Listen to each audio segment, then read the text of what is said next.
দেশের মৎস্য সম্পদ উন্নয়নে সময়োপযোগী গবেষণায় জোর দেওয়ার আহ্বান জানিয়েছেন মৎস্য ও প্রাণী সম্পদ উপদেষ্টা ফরিদা আক্তার।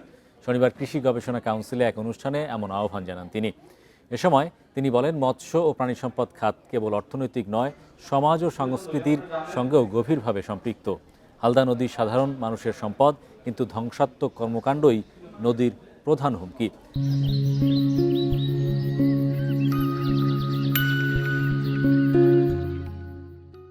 হালদাপাড়ের বাস্তবতা বোঝার জন্য সেখানকার নারীদের অভিজ্ঞতা ও অবস্থান বিবেচনায় নেওয়া জরুরি বলে জানান উপদেষ্টা।